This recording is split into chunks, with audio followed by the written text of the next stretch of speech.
আমরা কোনো রক্ত চক্ষুকে ভয় করব না, রুখে দেব সমস্ত রকমের ষড়যন্ত্র। আমাদের কাছে আছে ইমানি সাহসিকতা, আমাদের কাছে আছে ইমানি হিম্মত, ইমানি শক্তি, যার কারণে কোনো বাতিলের রক্তচক্ষু রাঙানো দেখে আমরা ভয় পাবো না। যার দৃষ্টান্ত দেখেন, রিসেন্টলি আমরা যেটা দেখতেছি, ভারত এবং বাংলাদেশের বিজেপি বিএসএফ বর্ডার গার্ড, বাংলাদেশের বর্ডার গার্ড আর ওদিকে বিএসএফ ভারতের বর্ডার গার্ড, দুই বর্ডার গার্ডের ভিতরে তুমুল উত্তেজনা। চাঁপাইনবাবগঞ্জ জেলার সীমান্তবর্তী একটি এলাকা, যেখানে আমরা যে বিষয়টি লক্ষ্য করে দেখলাম, তার কাটাকে কেন্দ্র করে সেখানে ব্যাপক আকারে একটা উত্তেজনা সৃষ্টি হয়েছে। চাঁপাইনবাবগঞ্জের চৌকা সীমান্তে সেখানে বিএসএফ এবং বাংলাদেশের বর্ডার গার্ড বিজেপি, দুই দলের ভিতরে একটা ব্যাপক উত্তেজনা। পরিশেষে কি হলো, ওরা তার কাটা দিয়ে বেড়া দিতে চাইছিল যে জায়গায়, এটা বাংলাদেশের জায়গা, বাংলাদেশের সোনার ছেলেরা সাহসিকতার পরিচয় দিয়েছে এবং তার কাটা দিয়ে বেড়া দিতে দেয়নি। আমরা এখন বলতে পারি একটি কৌতূহল কথা, কলিকাতার একটা অপপ্রচারকারী একটা ইউটিউব চ্যানেল এবং বেসরকারি একটা চ্যানেল আছে, তারা প্রতিনিয়ত বাংলাদেশের বিরুদ্ধে বিভিন্ন রকমের অপপ্রচার চালাচ্ছে। হলুদ মিডিয়া, বিশেষ করে রিপাবলিক বাংলা একটি চ্যানেল আছে, এই চ্যানেলের উপস্থাপক ময়ূক রঞ্জন ঘোষ, ওর সারাদিনের কাজই হলো বাংলাদেশ বিরোধী বক্তব্য দেওয়া, বাংলাদেশের অপপ্রচার করা, বাংলাদেশ জামাত ইসলামের অপপ্রচার করা, বাংলাদেশের ওলামায়ে কেরামদের অপপ্রচার করা। তার বক্তব্য হলো চোখে চোখ রেখে আমাদের সংবাদটা দেখুন। আমরাও বলি, ভারতকে উদ্দেশ্য করে বলি, চোখে চোখ রেখে দেখো বাংলাদেশের দামাল ছেলেরা, বাংলাদেশের বীর সিপাহসালারা তোমাদেরকে কিভাবে প্রতিহত করে। তোমরা অন্যায়ভাবে বাংলাদেশের 1 ইঞ্চি মাটি নিবে, সেটা সুযোগ নাই, তার দৃষ্টান্ত তোমরা দেখো। চাঁপাইনবাবগঞ্জের এই চৌকা সীমান্তের দিকে তাকায় দেখো, বিএসএফরা বাংলাদেশের বাংলাদেশের বিজেপি বর্ডার গার্ড সহ তৌহিদি জনতা ময়দানে নামছে। তোমরা আমার দেশের জায়গায় সীমান্তে বেড়া দিবে, তার কাটা বেড়া দিয়ে তোমরা ভোগ দখল করবে, এই সুযোগ তোমাদেরকে দেওয়া হচ্ছে না। নো চান্স, কোনো সুযোগ নাই তোমাদের।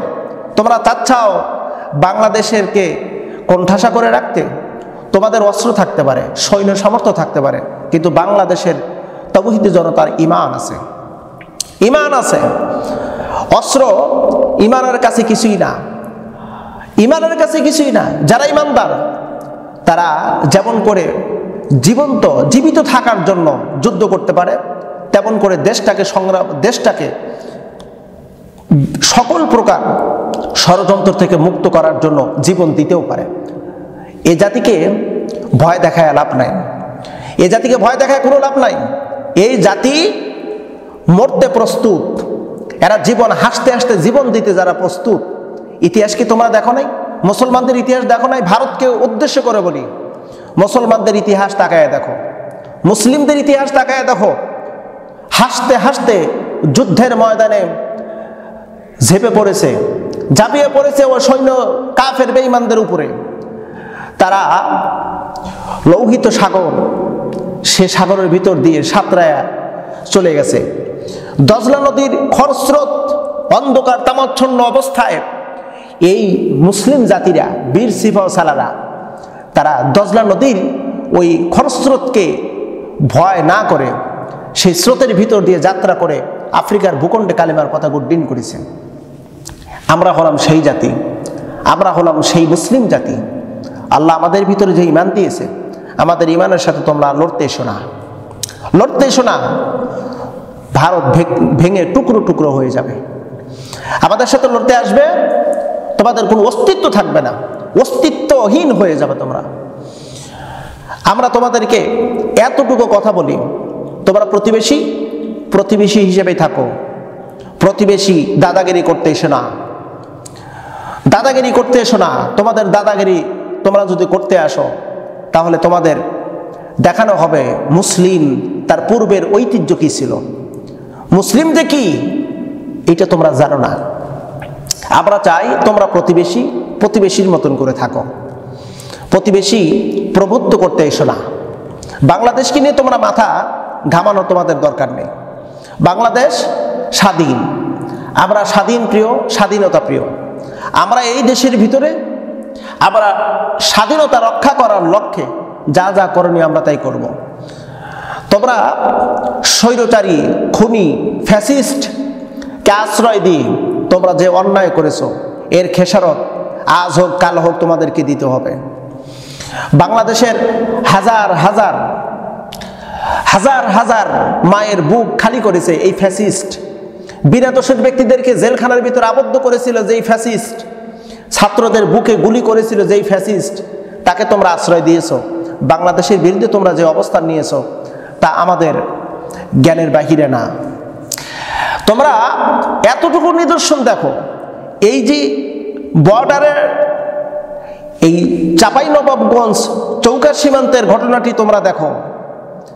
তোমরা ইতিপূর্বে বাংলাদেশের অসংখ্য মানুষদেরকে এই বিএসএফ কত মানুষকে গুলি করে হত্যা করেছে, আমরা বিচার পাইনি। ফেলানীকে হত্যা করে তোমরা তার কাটার সাথে ঝুলিয়ে রেখেছিলে দীর্ঘ লম্বা সময় 8 ঘন্টার মতন। আমরা ইতিহাস ভুলে যাইনি, ভুলে যাইনি আমরা। তোমাদের প্রত্যেকটি গুলির জবাব দিতে হবে। তোমরা প্রত্যেকটা বাঙালিকে মেরেছো, এর জবাব তোমাদেরকে দিতে হবে। আমরা ইতিপূর্বে কোনো বিচার পাইনি, কিন্তু এখন আমরা অন্যায়ের প্রতিবাদ করা শিখেছি। বাংলাদেশের জনগণ এখন অন্যায়ের প্রতিবাদ করা শিখেছে। যেখানে অন্যায় সেখানে প্রতিহত করা হবে। তোমরা আমাদের দিকে তাকাবা, তোমাদের রাঙা চোখ টেনে তুলে ফেলে দেবো আমরা। এটি কিন্তু আমরা দিয়ে আসতেছি, লক্ষ্য করে দেখো, আমরা তাই দিয়ে আসতেছি। আমাদের বিরুদ্ধে আসবা, তোমরা পুরে ছাই হয়ে যাবা। মুসলমান কোনো পরাশক্তিকে ভয় করে না, কোনো বাতিল শক্তিকে ভয় করে না, কারণ মুসলমানদের অন্তরের ভিতরে এক রবের ভয় আছে। রবের ভয় থাকার কারণে আর কাউকে ভয় করে না। ধন্যবাদ জানাই বাংলাদেশের বর্ডার গার্ড, বীর সিপাহ সালার, বাংলার দামাল ছেলেদেরকে আমরা অসংখ্য ধন্যবাদ শুকরিয়া জ্ঞাপন করি।